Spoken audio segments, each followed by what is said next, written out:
Hello everyone and welcome back to my YouTube channel. If you are new here, please make sure to hit that subscribe button down below. It means so much.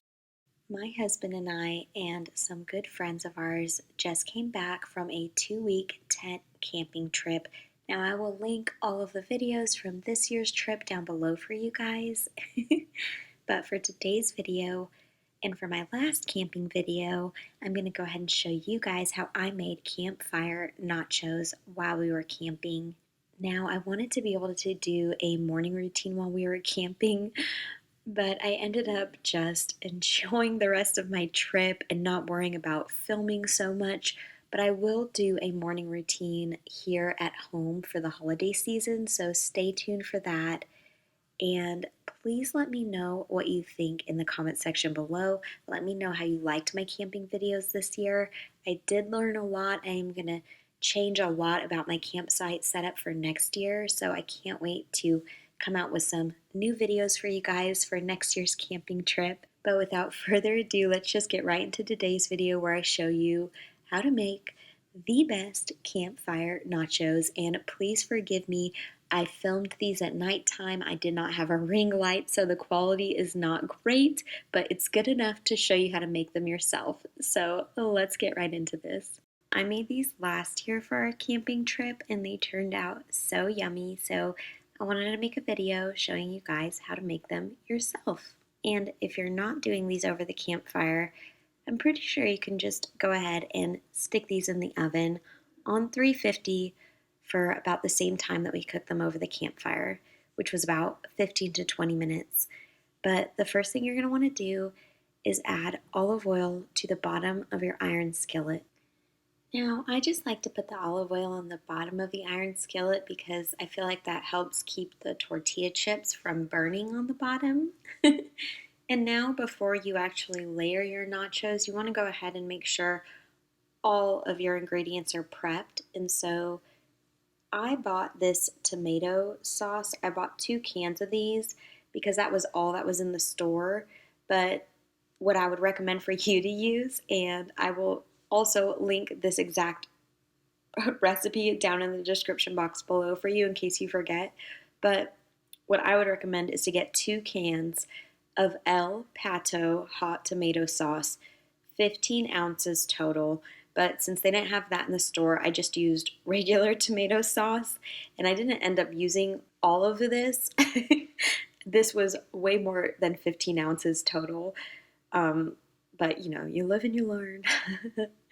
But I went ahead and I just put that into a measuring cup because it just makes it easier when you're going to layer your nachos to pour that over the layer. So you're going to want to prepare that. And then I just went ahead and I grabbed my bag of campfire nachos. I did a whole meal prep video for you guys that I will link down below. I like to prep as much food as I can ahead of time. That way, once we're there at the campground, it makes, preparing my dinner so much easier. So you're going to want to get 2 7-ounce bags of Old El Paso quesadilla cheese. And then you're also going to want to get 2 15-ounce cans of black beans. And since I meal prepped at home before we came camping, I already strained these 2 cans of black beans at home and washed them. And I did have some cilantro that didn't end up making it. It went bad, which happens when you're camping sometimes, unfortunately.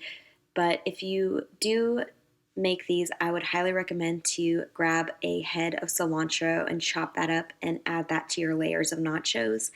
And you're also going to want to get 2 limes to squeeze on top of your nachos once they're done cooking. You're going to want to get a head of green onions and dice those.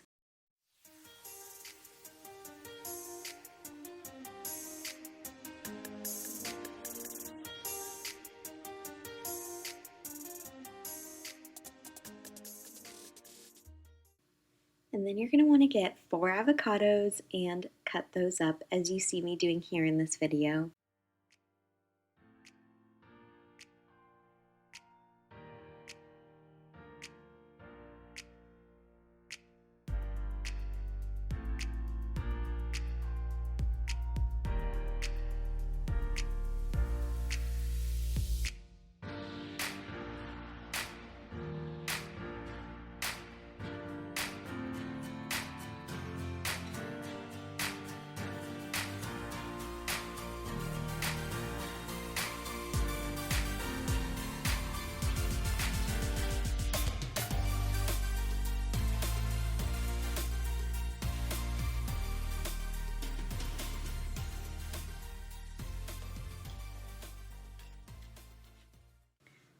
I like to use Hint of Lime chips for these nachos. You can use any tortilla chips that you would like though.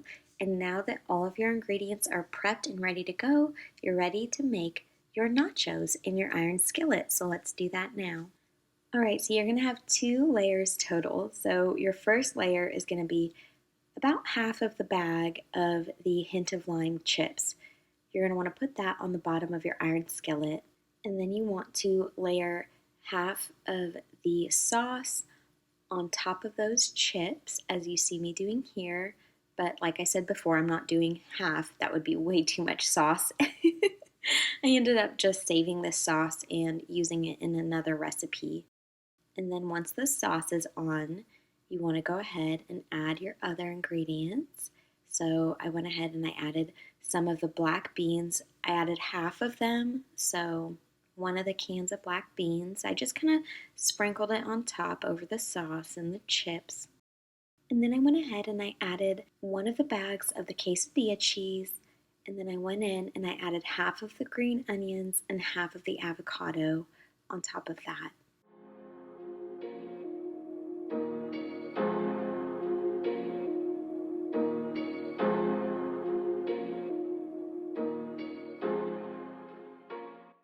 And that is the first layer. And now you're ready to go ahead and do the second layer of nachos on top of that.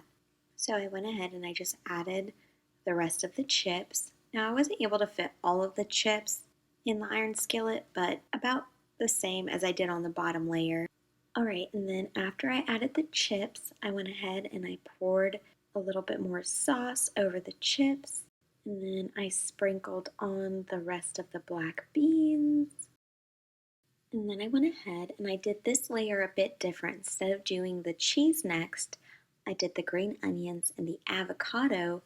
And then for my last layer, I went ahead and I added that second bag of cheese all along the top.